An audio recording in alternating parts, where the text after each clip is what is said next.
Was there any protection against cold welding actually on anything that went up with the Apollo missions? Not that I've ever been able to find out. There's even a mention of it. That is an odd thing, isn't it? I'd like to bring back another point here. The recovery of this strange piece of Apollo hardware in the Bay of Biscay by Russians. Now, if I was a Russian, this would be a perfect opportunity because, of course, there was the space race. So the two superpowers, the USSR and the USA, were locked in this battle to win everything in space. Now, the first decade of the space race, I think it's fair to say that the Russians had a decisive lead. They got the first rocket up, the first man. They got all the major firsts up in space. Now, when the Americans landed a man on the moon, that must have severely dented the Russians' pride because they would have realized that essentially the Americans are just as good as they are, and they were no longer trailing behind them. Now, if it turned out that they hadn't really achieved what they claimed to have achieved, then that's a disallowed goal. It's 1-0 again. So if I was a Russian and I caught the Apollo program red-handed, faking stuff by dropping craft where it shouldn't have been when they're supposed to be flying them to the moon, I'd do what they did with Gary Powers on the aircraft that they captured, the U-2's pipeline. I'd put a signal. Look here, everybody, the Americans are fooling the world. Yes, they did. They didn't, Marcus, they didn't do it. They must have collaborated with this hoax because they must have known right back from Apollo 8. They must have, because they had the means to find out themselves. You know, unlike the other countries of the world, they had the means. Of course, as many other countries do now, but at that time it was only the Soviet Union that also had the means. So they obviously went along with it. Also, Russia played games at a very, very sophisticated level. They're the best chess players in the world, aren't they? Yes. They're very good at game theory. Now, in September 1968, the Russians launched an unmanned craft to the moon. It's called Zond 5. It orbited the moon and it returned to Earth. On that craft were two turtles, we call them tortoises, i.e. life. There were other things, plants and seeds, but there were two live creatures. I would imagine they got a little bit upset and glad to get back to Earth, but they were alive. And what that would appear to demonstrate is that biological life, which a tortoise is, could survive the radiation obviously known to exist around the moon. What is not generally known is that, like cockroaches, which will survive a nuclear explosion, tortoises can survive 15,000 times the radiation levels that humans can. So it's not a fair comparison. Yeah. But what the Russians demonstrated was their ability to launch a craft to the moon, to orbit the moon, and return it to Earth in September 1968.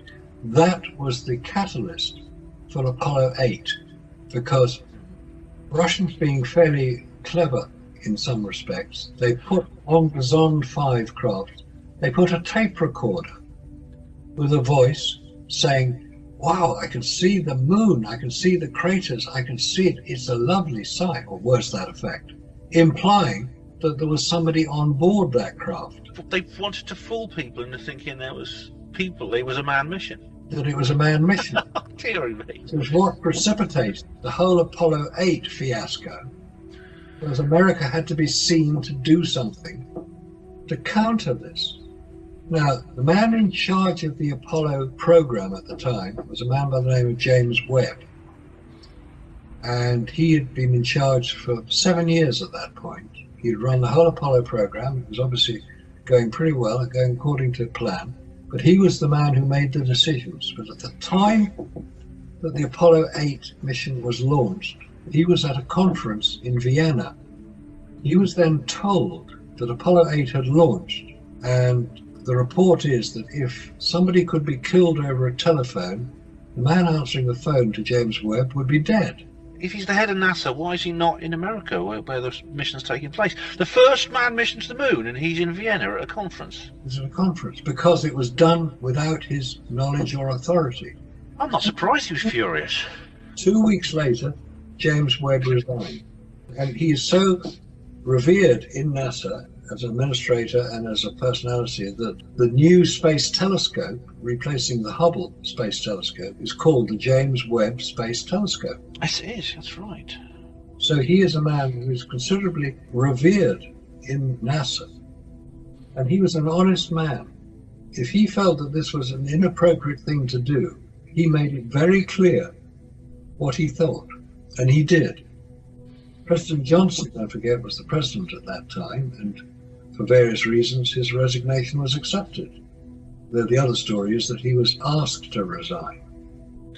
Maybe he was going to blow the whistle on what was really going on. But the point is that Apollo 8 was again a very sophisticated piece of psychological warfare conducted by the Russians to persuade the Americans that they, the Russians, had just orbited a manned craft around the moon. And that generated the Apollo hoax by America because they couldn't do it, but they had to seem to do it. And this is the difference. They had to be seen to do it. I know this was discussed in Percy and Bennett's book, whether the reason that this was done is basically because the Americans have some dirt on the Russians too. It's a case of you no tell, I no tell. Oh, that certainly would come into it. But also don't forget that one of the last things that President Kennedy did before he was assassinated, he made a speech to the United Nations in September 1963, where he publicly offered cooperation between America and Russia in space. He said, why should we duplicate our efforts? Let's work together. And maybe he wasn't the most sophisticated scientist. He was a politician. He could see that spending these vast sums of money on the Apollo program, because it was getting more and more expensive, it would be much better to do as the title of that book, which I interesting excerpt from, For All Mankind, the Apollo 11 plaque, which says we came in peace for all mankind. If Kennedy was prepared to offer cooperation to the Russians in 1963, he was obviously fully aware that this was a bigger problem than anybody had come up with. Now, at that point, Khrushchev was the General Secretary of the Communist Party at the time, President of Russia. He refused the offer.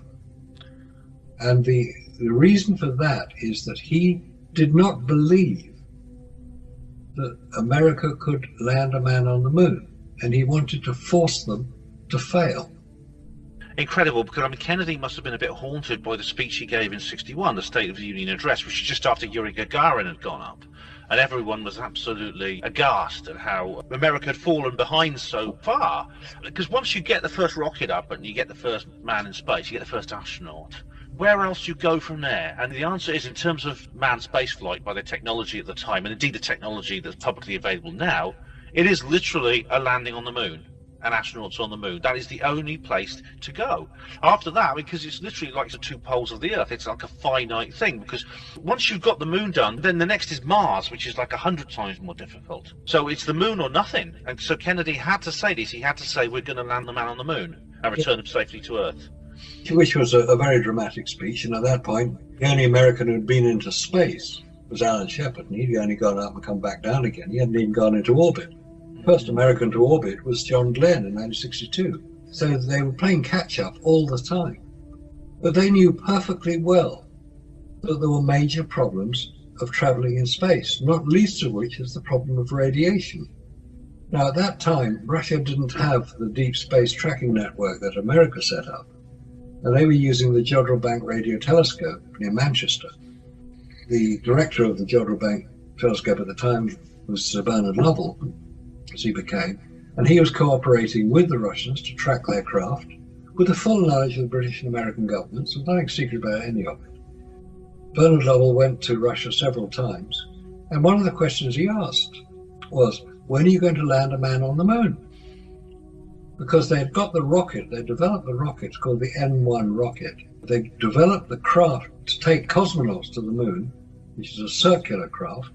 And he asked the Soviets, when are you going to land a man on the moon? And they said, when we can ensure his safe return due to the dangers of radiation. So the Russians were fully aware that radiation was a major problem of sending humans. Humans need to be protected as well. How do you protect humans? This was only discussed in relation to the Apollo mission many years after the Apollo missions had ended, when people like us started asking these questions. Exactly. Now, going back to Apollo 13, so if everything to do with the Apollo missions was a charade, it was just done for publicity's sake, was the the incredible thrill, that is the incredible fear and worry and then relief and elation of Apollo 13, part of this big narrative? Yes, it would all have been planned carefully in advance.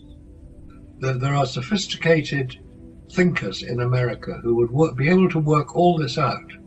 They would work out what could happen, what should happen, what might happen, and what we do if it does. Every contingency would have been taken into account.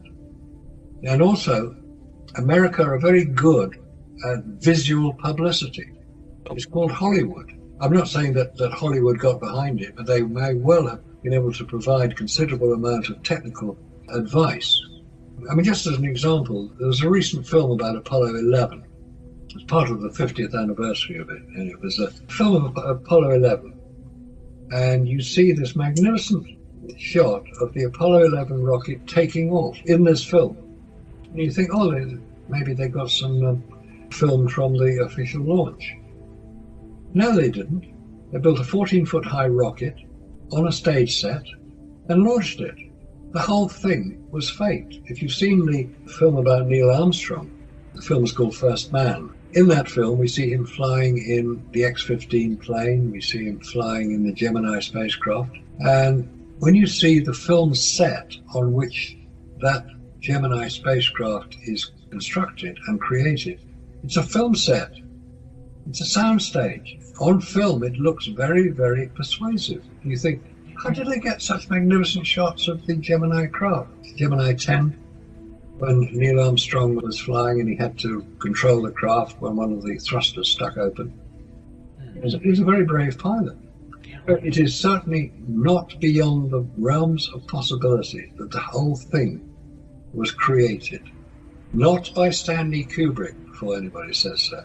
Stanley Kubrick was busy getting 2001: A Space Odyssey released.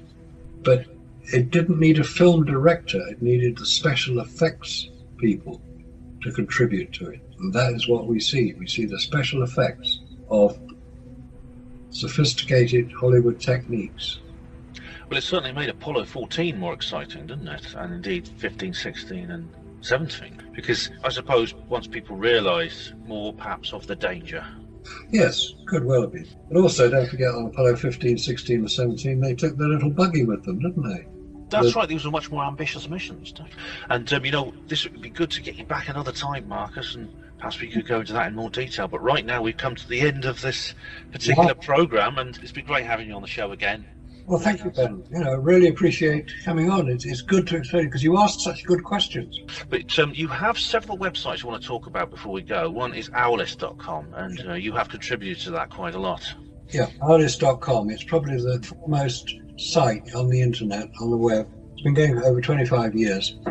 We're recording and reporting all the information, some of which we've been talking about tonight, but all the information is there.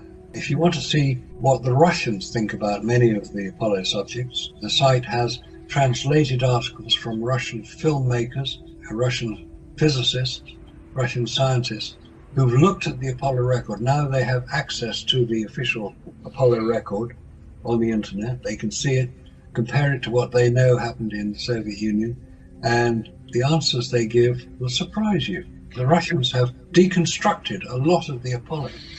If you're new to this and you're curious, you'll be there all day, honestly. And anybody just wants to look at photographs, there's a section on there. It's by Jack White, who was a photo analyst, and the information is, there are hundreds of photographs that he's examined and looked at and questioned.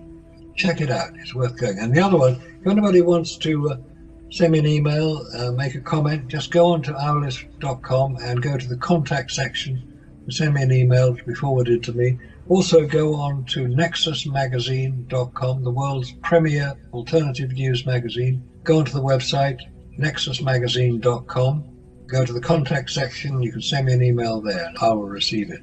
So Marcus, thanks very much once again for being a guest on the Hapanwo show on Hapanwo Radio. I'm sure we'll get back together very soon.